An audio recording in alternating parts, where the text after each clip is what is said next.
दक्षिण मुंबई की 86 वर्षीय बुजुर्ग महिला ने 20 करोड़ रुपए से अधिक की संपत्ति गंवा दी। वर्धमान ग्रुप के प्रमुख ने 7 करोड़ रुपए गंवाए। यूट्यूबर अंकुश बहुगुणा 40 घंटे तक डिजिटल गिरफ्तारी का शिकार हुए। लखनऊ के एक शिक्षक और बैंक ऑफ इंडिया के एक असिस्टेंट मैनेजर ने अपने पैसे गंवा दिए। यह कुछ उदाहरण हैं भोले भाले लोगों के जो डिजिटल अरेस्ट के जाल में फंसकर अपनी मेहनत की कमाई गंवा बैठे। टेक्नोलॉजी ने जहां आम लोगों की जिंदगी आसान कर दी है, वहीं उन्हें अपराध का शिकार होने के लिए एक आसान टारगेट बना दिया है। जरूरी नहीं है कि आप बाहर जाएंगे तो ही आपके साथ हादसा हो सकता है। आप घर बैठे भी अपराधियों के चुंगल में फंस सकते हैं और मेहनत से कमाए अपने लाखों रुपए गंवा सकते हैं। आजकल डिजिटल अरेस्ट टर्म काफी चर्चा में है।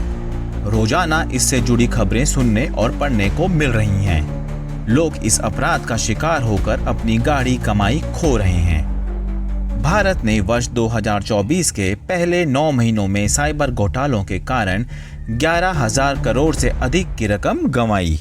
डिजिटल अरेस्ट के मामलों में वृद्धि देखी गई है, जिससे लगभग 64,000 शिकायतों के आधार पर 1,616 करोड़ का नुकसान हुआ है। गंभीरता इतनी है कि अक्टूबर में प्रधानमंत्री नरेंद्र मोदी ने अपने मन की बात रेडियो कार्यक्रम के दौरान राष्ट्र को डिजिटल अरेस्ट को लेकर चेतावनी दी। पीएम मोदी ने डिजिटल अरेस्ट से बचने के बताए 3 आसान स्टेप्स।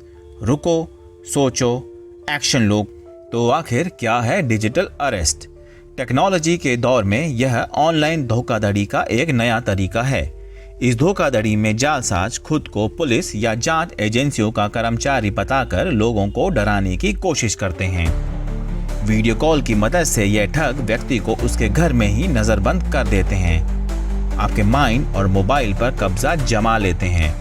पुलिस गिरफ्तारी का डर दिखाकर यह ठग पैसों की मांग करते हैं। स्कैमर सीबीआई, ईडी या पुलिस अधिकारी बनकर आपको कॉल करेंगे और बताएंगे कि आपको मनी लॉन्ड्रिंग के मामले में डिजिटल अरेस्ट किया जा रहा है। स्कैमर्स आपको इस बात का विश्वास दिलाएंगे कि आपने जो पार्सल विदेश भेजा है उसमें गैर कानूनी सामान बरामद हुआ है। आपके ऐसा कहने पर कि मैंने कोई सामान नहीं भेजा, वो यह कहेंगे कि आपका आधार कार्ड और फोन नंबर इसमें यूज हुआ है। अनजान नंबर से आपको वीडियो कॉल आएगा। उठाने पर दूसरी तरफ एक बिना वस्त्र की महिला दिखाई देती है। वो स्क्रीनशॉट ले लेगी, फिर पैसों के लिए ब्लैकमेलिंग शुरू होगी। कई लोगों को फर्जी ईमेल भी आते हैं जो किसी सरकारी जांच एजेंसी की मेल जैसा लगता है। उसमें स्टैम्प तक लगे होते हैं। उसमें यह कहा जाता है कि आपके खिलाफ जांच चलेगी। लोन ऐप के जरिए भी डिजिटल अरेस्ट कर लिया जाता है। पहले इन ऐप से आसानी से लोन दिया जाता है, फिर ब्लैकमेलिंग का खेल शुरू होता है। सिम कार्ड को लेकर भी अपराध को अंजाम दिया जा रहा है। ठग आपको यह कहेंगे कि आपके नाम की सिम से आपराधिक घटनाओं को अंजाम दिया जा रहा है। ऑनलाइन सामान मंगाने के नाम पर भी आपको डिजिटल अरेस्ट किया जा सकता है। स्कैमर्स कहेंगे कि आपके नाम पर किसी ने गैर कानूनी सामान भेजा है। डिजिटल अरेस्ट के शिकार पीड़ित अक्सर ये महसूस करते हैं कि वह डर के कारण पंगु हो गए हैं। उनका दिमाग पूरी तरह से खाली हो गया है और वह स्पष्ट रूप से सोचने में असमर्थ हैं। डिजिटल अरेस्ट से जुड़े धोखाधड़ी के मामले सिर्फ साधारण छल कपट तक सीमित नहीं होते।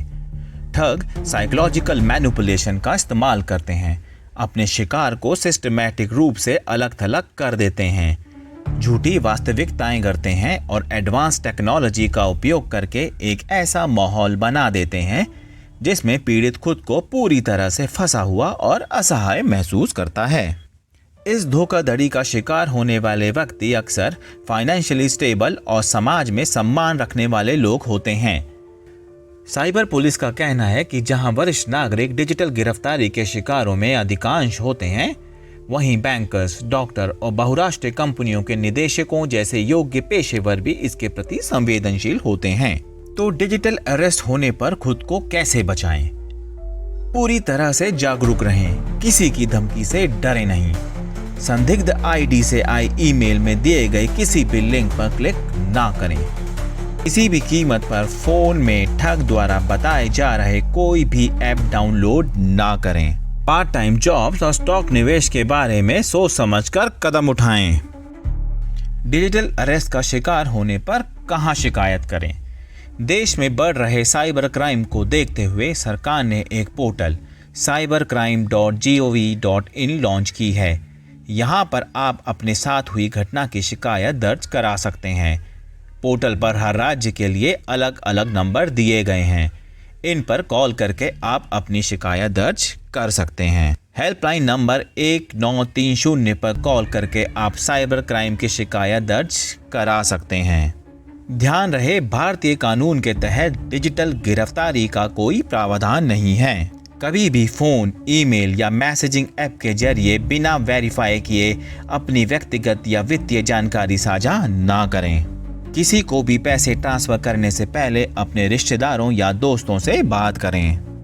हमें डिजिटल गिरफ्तारी के खिलाफ मिलकर लड़ना होगा। एकजुट होकर ही हम इस साइबर ठगी को रोक सकते हैं। Stay safe online, be cyber smart.